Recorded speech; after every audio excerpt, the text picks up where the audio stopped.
Um, and then things like aneurysms and ectasia of the arteries, they can sometimes be a bit misleading.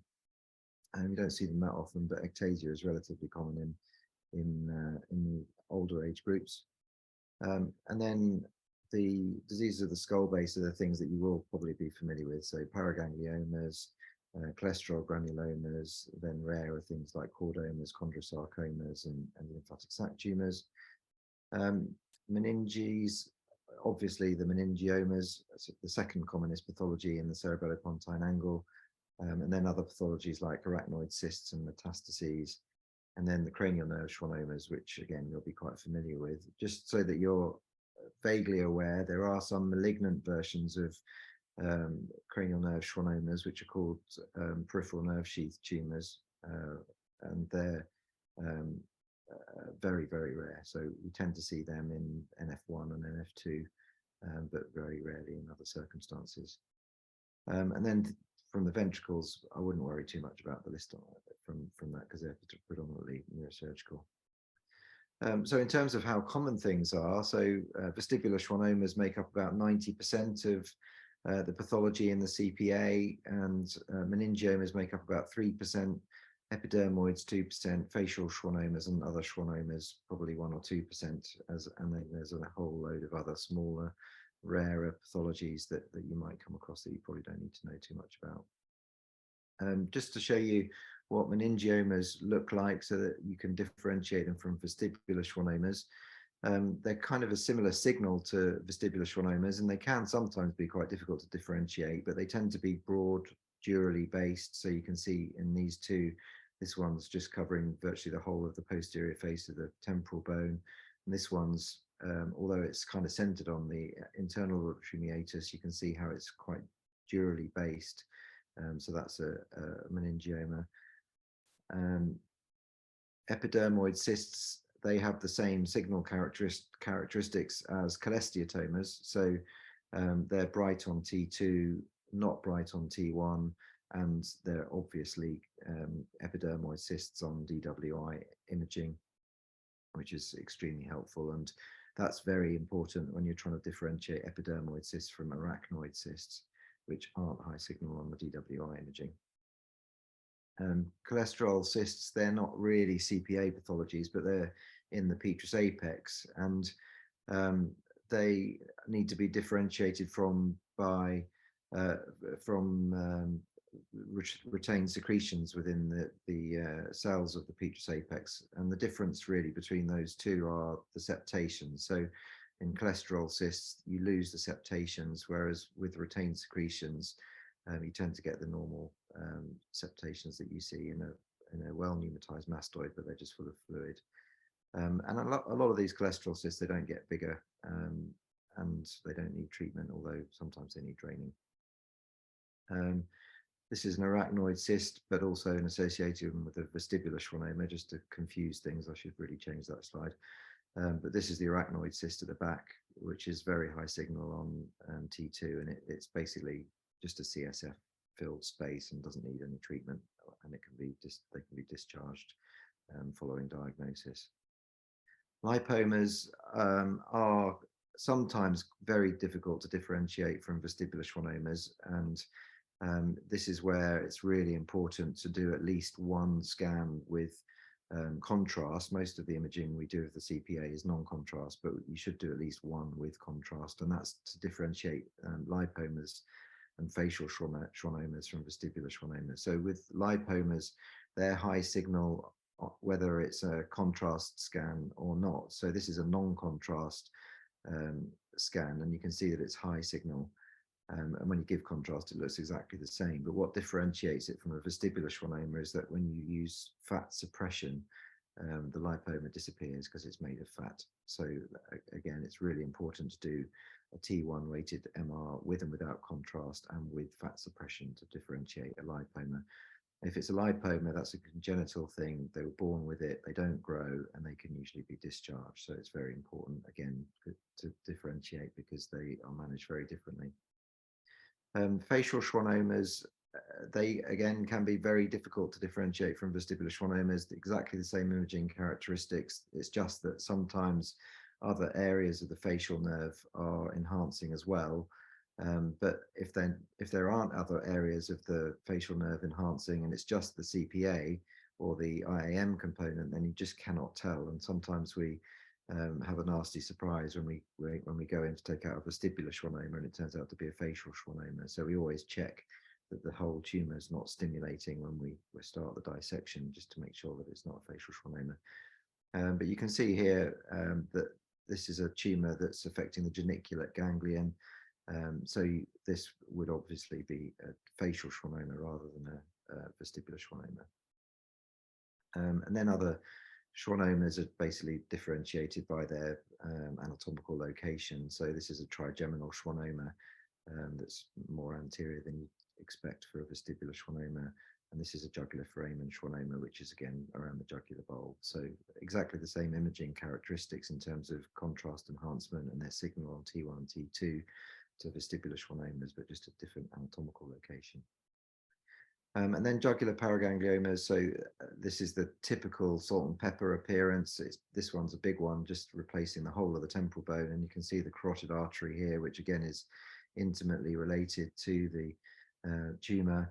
And on these ones, we always, if we're going to treat them, surgically at least, we treat them with embolization before we operate on them, so that they don't, well, the amount of bleeding is minimized. Luckily, though, most of these we don't operate on these days, and I'll again talk about that in a bit more detail later. I'm going to talk now a bit about vestibular schwannomas. You'll be pretty familiar with these, I would have thought. They are caused by mutation of the NF2 gene, which is on chromosome 22, and basically that has a role in tumor suppression. And when both copies of the gene are lost in Schwann cells of the vestibular nerve, then they develop into vestibular schwannomas. And these are just random events. It just happens to be that both copies of the NF2 gene are lost in the sporadic cases. But as you'll see with the NF2 patients, there's a predisposition to developing vestibular schwannomas because they've already got a mutation in one of their NF2 genes. So it only takes one more mutation for them to develop tumors, and that's why they get a lot more tumors developing. With sporadic vestibular schwannomas, we really now understand the natural history very well, and this is from some work that I did a long time ago now. But essentially, only 30 to 40% of tumors grow following diagnosis. And once we realized that, it completely changed the way we managed vestibular schwannomas, from pretty much taking them all out in the 1970s and 80s to now, when we manage most of them conservatively. And those that do grow tend to grow very slowly. So the range of growth is 2 to 15 millimeters, but in fact, I've just seen one that grew 20 millimeters in a year, which is really, really rare. But most of them grow on average 2 millimeters. So you've got time to observe them usually and make some educated decisions about the best way to treat them, depending on the circumstances of the patient.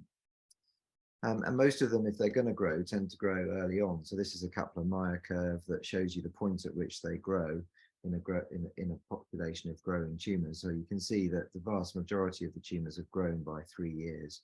And if you get out to sort of 5 or 6 years, the chances of you getting any growth are very small, although not completely negligible. And that means that, generally speaking, we still follow people up right into old age, although we're starting to get a little bit more conservative about that now. So when it comes to vestibular schwannomas, as with any tumor, I guess, it's all about trying to control the tumor but preserve their function. And I've put control symptoms there in brackets because most treatments for vestibular schwannomas don't leave patients better off than they were beforehand. So that's why it's always better to try and manage them conservatively if you can. And these are the management options, and I'll go into each of these in a little bit more detail and give you a little bit about our philosophy here in the UK, and that's mirrored certainly in Europe and a little bit in the US, although they tend to be a little bit more surgically or radiotherapy orientated in the US. So the mainstay of treatment is watch, wait, and rescan, which is essentially just monitoring with serial imaging. And then the surgical approaches, I've put 5. This bottom one here is quite controversial and not practiced in many departments, I have to say. But the mainstay of treatment is translabyrinthine removal, retrosigmoid removal. And if you're trying hearing preservation, certainly in our practice and in some other centres, the retrolabyrinthine or a combined retrosigmoid retrolabyrinthine approach is helpful just to try and preserve hearing in certain limited numbers of patients. And then the final option is radiotherapy, which is usually a single dose of stereotactic radiosurgery. And I've put medical therapy just in brackets at the bottom. There are already lots of medical therapies that have been tried for treating vestibular schwannomas. Avastin or bevacizumab is the main one that we use in our NF2 practice, but that's not really practical for sporadic tumours. But there may come a time where there is a oral, safe, straightforward medication that we could use to treat vestibular schwannomas, and we're not really all that far away from that. There's lots of new drug trials going on at the moment looking at different options for trying to find that one drug that will work well.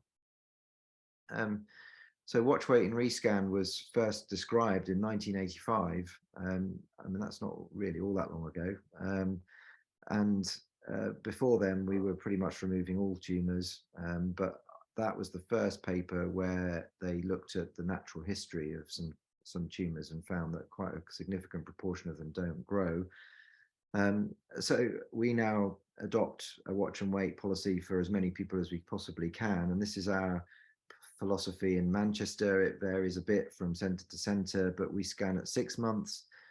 Just to pick up those rapidly growing tumours, and then we scan annually for 3 years, and then if they're not growing at that point, based on that Kaplan-Meier curve that I showed you, we increase the interval to every other year, and eventually every 3 years, and eventually every 5 years, until you get too old to want to come up for any more scans.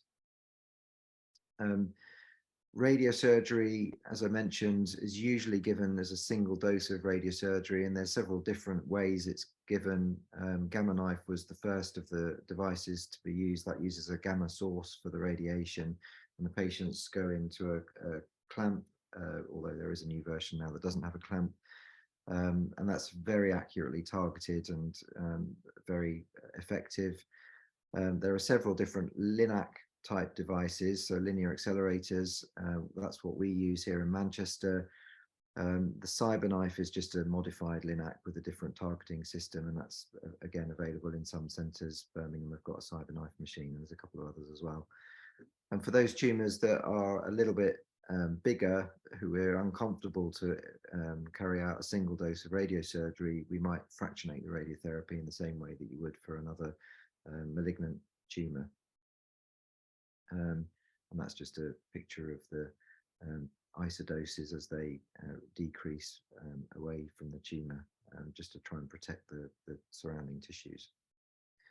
I'll skip over that because we've talked about the approaches, but it's just to highlight that surgery, unfortunately, is associated with some complications, the most obvious of which is facial nerve palsy, but there is a significant risk of CSF leak as well, and a significant risk of meningitis and stroke, and a very, very small risk of dying as a result of the surgery. So just to quickly touch on the advantages and disadvantages of each. So conservative management obviously doesn't have any complications, and it maintains the patient's quality of life, but there is a 40% chance the tumour might grow, so you might be faced with a slightly larger tumour which could potentially have poorer outcomes, but we're very careful to monitor patients carefully these days, and that's a very unlikely scenario, but it obviously is a bit inconvenient for the patients to come on a regular basis for their scans, and unfortunately there's nothing we can do to preserve hearing in conservatively managed patients. The advantage of surgery is that we can potentially remove the whole tumour, and if that is the case, then there's a 98% chance the tumor won't ever come back again. So for those patients that are really anxious, you can kind of draw a line under it. And the mainstay for surgery really is the sort of medium to large tumors. Although for a young patient, we might decide to offer surgery rather than radiotherapy, just because of the long-term risks of radiotherapy, which we'll touch on in a minute. But microsurgery is not a small undertaking. There is a significant risk of facial weakness. It depends on the size of the tumor, and it ranges from 2% with an intracanalicular tumor up to 20% for a 4-centimeter tumor. And if you take out a tumor that's above 2.5 centimeters, there is some evidence that it does have a long-term impact on quality of life. And most of the surgical approaches aren't able to preserve hearing, but to be honest, most of the patients by the time they get to surgery have already lost their hearing, so it's not usually a huge issue. Radiosurgery is a very easy treatment. It's a single dose of radiotherapy. It's very well tolerated. Its success rates in terms of controlling the growth are around 93 to 95%. And it doesn't usually affect the hearing in the short term, but it does tend to make the hearing go off quicker than it would otherwise do in the long term.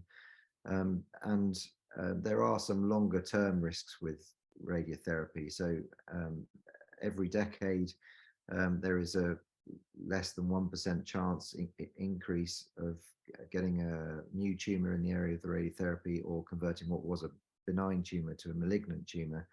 And there's also a slightly higher risk of stroke. So if somebody presents at the age of 30 with a vestibular schwannoma, certainly in our practice, we're always very cautious about offering them radiotherapy, because they've got quite a few years to go and they're at more risk of developing those complications. So this is a bit of a flippant slide, but basically the philosophy in the UK and in Europe and in other places around the world these days is to do nothing whenever we can. But if we have a growing tumor, or if there's significant brainstem compression, or the patient asks for treatment, then we will offer treatment either in the form of surgery or radiotherapy. And surgery's role usually is for the larger tumors or for the young patients with growing tumors, or if we're trying to preserve long-term hearing. And for most small and medium-sized tumors, we go for radiotherapy. So I'll skip over that. And this is the UK's initial management. So we have a national audit for all patients that have vestibular schwannomas. 22 centres contribute to it, and you can see here the patients divided up according to size. So 1 is intracanalicular, 2 is less than 10 centimeters, 3 is less than 20 centimeters, and 4 is 3 centimeters or more. And you can see enormous numbers from this national database, and you can see the small tumors tend to get managed conservatively, but as you get into the bigger tumors, you get surgery or radiotherapy in the medium-sized tumors, and then for the larger ones, it tends to be surgery. So I also just quickly wanted to touch on neurofibromatosis type 2, because we're now no longer supposed to call it NF2. We now are supposed to call it NF2 related schwannomatosis.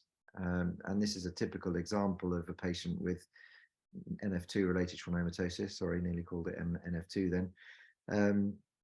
And you can see 2 vestibular schwannomas, you can see meningiomas there, and you can get all kinds of different types of tumor developing in NF2. And the reason why we changed the nomenclature is that there are now several different types of schwannomatosis syndrome, one of which is NF2 related, and they're caused by different gene mutations. So NF2 is the commonest mutation. They're all on chromosome 22, but there are also schwannoma syndromes that look a little bit like NF2 that are caused by mutations in other genes like LZTR1 and SMARTB1. So we now call NF2 related schwannomatosis, LZTR1 related schwannomatosis, and SMARTB1 related schwannomatosis, just to try and differentiate those different conditions. This was our criteria, not just in Manchester, but around the world. It was developing in Manchester quite a few years ago now. And obviously, pathognomonic is bilateral vestibular schwannomas, although in patients in the older age group, it is possible to get bilateral sporadic vestibular schwannomas. So you just need to be a bit careful in the older age groups. If they've got no other tumors, they could potentially have bilateral sporadic tumors. And this worked really well for a number of years, but it refers to gliomas, which you don't get in NF2, and neurofibromas, which you don't get in NF2. So we now have a new diagnostic set of criteria, which was published in 2022. And this is the new criteria, which I won't go into, but you'll probably want to have a look at that for the exams, just in case you get asked about it. It's an autosomal dominant condition, but you get what's called mosaic disease, where if the mutation happens after the zygote forms, you get a population that have the mutation, a population of cells that don't have the mutation. So you get less aggressive disease and mosaic disease. And again, as with sporadic tumors, it's caused by a mutation of the NF2 gene. But in these cases, the mutation is in a much wider group of cells rather than just located within the Schwann cells of the vestibular nerve. So I'll move on now just to 2 or 3 common conditions that affect the temporal bone. So paragangliomas are one of the more common temporal bone conditions that we see as skull-based surgeons. They're benign tumors, generally speaking, although they can sometimes metastasize. And they basically develop from paraganglial cells within the neural crest, and they're located in a number of different locations, not just in the temporal bone, but also outside in the carotid body and in the vagal nerve. But the temporal bone tumors are the jugular paragangliomas and the tympanic paragangliomas. This is a little bit of an old slide, and it still refers to glomus tumors, which we try and avoid that term these days. And you can also get them in other areas as well. You can get them in the chest, and very commonly you can get them in the adrenal gland, where they're called pheochromocytomas. So those patients that have familial paraganglioma disease, we always have to look for all of those other different types of tumor when we're monitoring them. And if they've got a familial form, we usually do whole body imaging every 3 years to make sure they don't develop any other tumors. Luckily, only about 25% of them are familial, but the familial disease is caused by a mutation in the majority of cases of the succinyl dehydrogenase genes, A, B, C, and D, but particularly D and C. And for jugular paragangliomas and tympanic paragangliomas, there's a couple of different staging systems. So the one that's most used is the Fish classification. So class A tumors are basically tympanic tumors that are limited to the tympanic cavity. Type B or class B tumors are slightly larger tympanic tumors that have expanded into the mastoid, and they're not usually eroding the jugular foramen. Type C are the true jugular paragangliomas, as are type D. And the C is divided into C1, 2, 3, and 4, depending on how far up the carotid artery they go. So C1 is smaller and only involving the vertical portion of the carotid artery. C2 is involving the first genu of the carotid artery. C3 is involving the horizontal carotid artery, and C4 is involving the second genu and the carotid artery at the foramen mastorum. And mostly they present with otological symptoms of pulsatile tinnitus and conductive hearing loss, but they can also cause inner ear hearing loss through localized erosion of bone, and they can cause lower cranial nerve and facial nerve weakness. So they can get dysphonia, dysphagia, hypoglossal nerve palsies. and facial nerve palsies as well as the hearing losses that they get. And it's also important to bear in mind that some of the jugular paragangliomas can also produce catecholamines, although it's quite rare. It tends to be more vagal tumours and pheochromocytomas that produce catecholamines. So we always make sure we measure their plasma metanephrines when they present to us as well, to make sure they're not secreting. And their imaging, you've already seen these pictures, is through both MR with contrast, where you get that typical pepper pot appearance, but also CT is very helpful to look at the bony erosion that's associated with them. And I've got an angiogram here. We don't tend to do angiograms for anybody unless they're having surgery, because you can usually diagnose them easily on other cross-sectional imaging. But we do angiography and embolization for tumours that we're considering surgical removal of. You might also want to have a look at this document, which we published in 2020. It's the British Skull Base Society guidelines on the management of jugular paragangliomas, well, head and neck paragangliomas, not just jugular paragangliomas. So that's got a lot of really useful information about the management of these tumours. And essentially it says that where possible, we will manage jugular paragangliomas conservatively, but if they are growing or likely to cause imminent cranial nerve palsies, or they've already damaged the lower cranial nerves and it's unlikely that they're going to be any worse for having treatment, we might offer them surgery. Or if, as is the most common situation, they're growing and they've got reasonable lower cranial nerve and facial nerve function, we'll offer them radiotherapy. And radiotherapy is very, very effective in controlling these tumours. So the number of patients we operate on these days has dropped remarkably in the last 10 years. It's slightly different for tympanic tumours because they're usually relatively easy to remove, and we tend to offer them surgery and they rarely recur.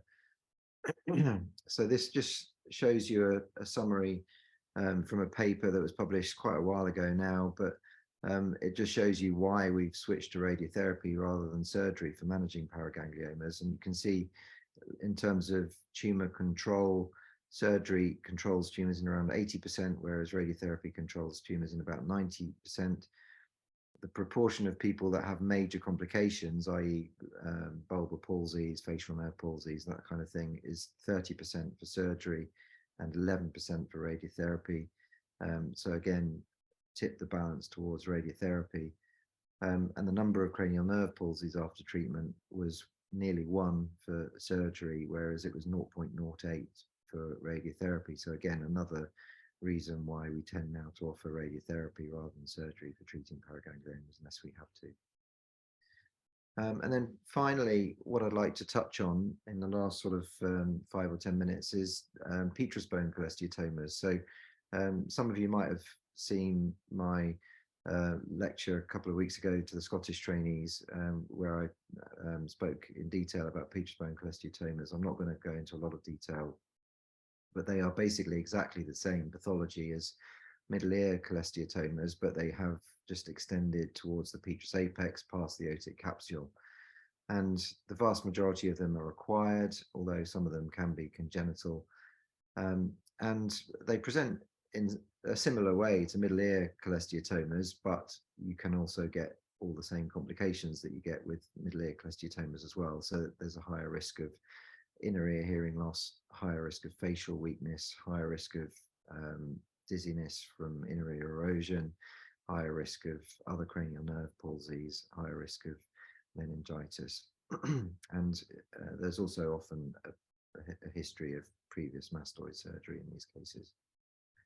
And this was an analysis we've recently done of our 112 Petrus bone cholesteatomas that we've got on our database, and it just shows you the structures that can be affected, and it's basically any structure in the temporal bone that can be affected. And you can see here, you know, how challenging some of these cases can be. So 64% of our series have got involvement of the geniculate ganglion, 44% have got horizontal facial nerve involvement, 36% have got vertical facial nerve involvement, 36% have got jugular bulb involvement, and you can see the dura is involved in a very large proportion of patients, and some of them have even extended into the cranial cavity and some even down into the neck. So they can be pretty difficult to treat. And as with middle ear cholesteatomas, imaging is really important. So MR is really helpful for these Petrus bone cholesteatomas, and I think people are starting to use MR a little bit with middle ear cholesteatomas, although I don't think that's really mainstream at the moment, but it is really helpful for the larger Petrus bone cholesteatomas to assess the extent of disease. So you can see here the typical sorts of appearance. So all of these are cross sections through axial cross sections through the CPA basically, and you can see this is the cholesteatoma here, low signal on T1, but high signal on T2. Doesn't really enhance except for a little bit of enhancement around the edge where there's inflammation. And you can see the carotid artery in this case that's almost completely encased. And then on the DWI scans, you can see the very high signal with restricted diffusion, which again is diagnostic of this condition. And there's a couple of different classification systems. Sana published one a few years ago. This was published by David Moffat, my mentor, when I was doing my fellowship in Cambridge in 2008. And you can see here how the cholesteatomas are basically divided according to what direction they've gone past the otic capsule. So if it goes above the otic capsule, they're called supralabyrinthine. That's by far the most common type. If they go below the otic capsule, then they're called infralabyrinthine. And if they go through the otic capsule, for some reason, they call them massive labyrinthine. I think that's a stupid name because some of the supralabyrinthine and infralabyrinthine are also massive. So they should really be called transotic or translabyrinthine. So if I ever get around to having a discussion with people about reclassifying it, that's what we should probably change that to. And then the ones that reach the Petrus apex all have the suffix of apical added in as well.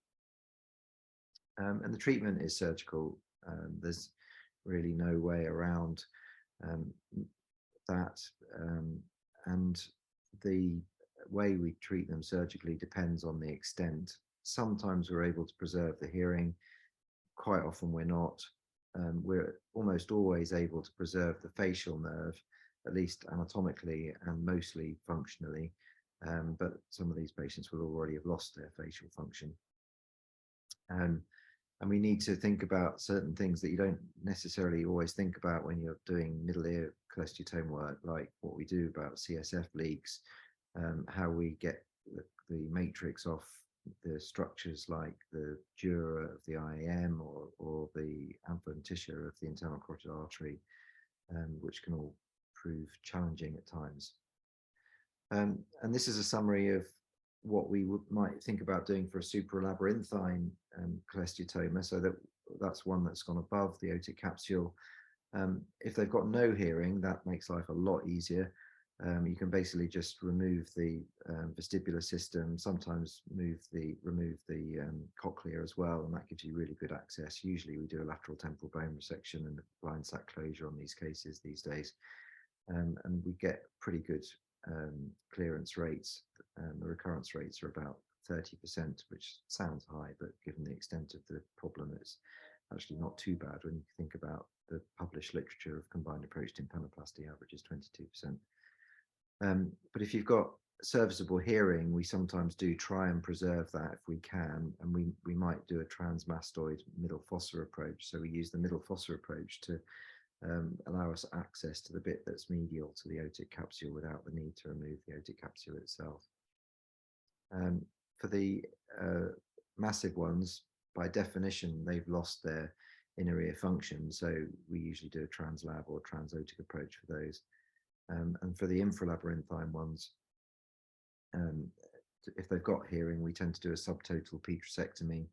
And if they haven't got hearing, then you can remove the vestibular apparatus and the cochlea if necessary without too much concern.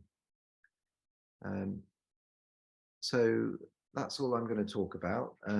The pathology in the temporal bone and the CPA is pretty diverse, as you've seen. There's no way we could cover everything in this session, but if there are any questions that anybody's got about any other pathologies or about the pathologies that I've talked about, then please feel free to ask. Thank you.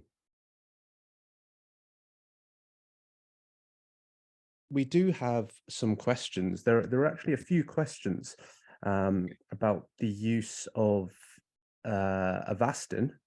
And so Zahir and Andy have asked about those. So Andy's asked about specifically the indications for Avastin in the context of NF2, I guess it will be NF2 related schwannomatosis.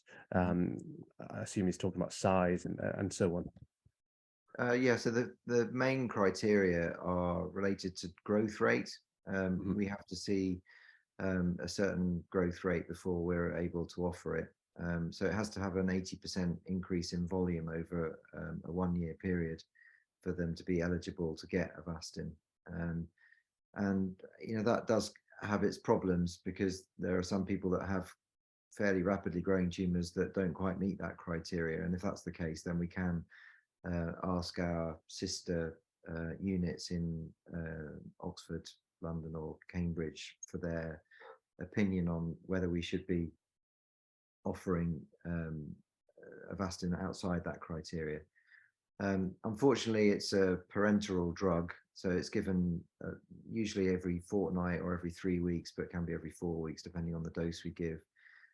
So it's not that easy to deliver, and it does have certain risks associated with it. So it can cause bleeding or blood clotting problems, and it can cause problems with kidney function and that sort of thing. So it's not without its risks, and that's the reason why it hasn't found its way into mainstream treatment for sporadic vestibular schwannomas.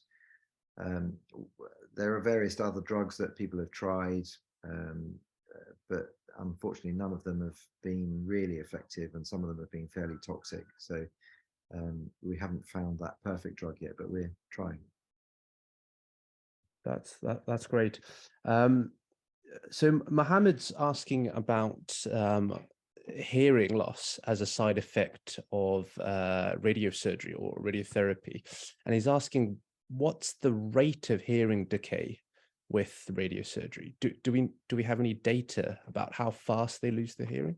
Yeah, there's a lot of data. To be honest, it's not that reliable, and there's a lot of publication bias. A lot of people that publish their radiotherapy results either don't publish their hearing data or publish patchy data and then say it preserves hearing. But in our experience and in the majority of the literature, radiosurgery probably results in about 50% of people losing serviceable hearing, if they had serviceable hearing in the first place, over a 5-year period.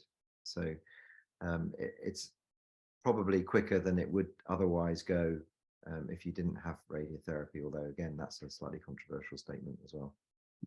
So not without its risks then. So Islam is asking what your experience with Petrus apex effusions is.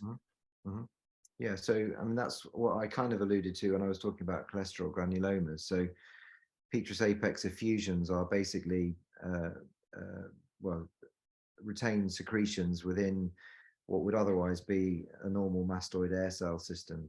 So if you've got a very well pneumatized Petrus apex, normally that would be filled with air, just like all the other mastoid air cells are. But sometimes they can become filled with fluid, and that's an incidental finding, and it doesn't need any treatment.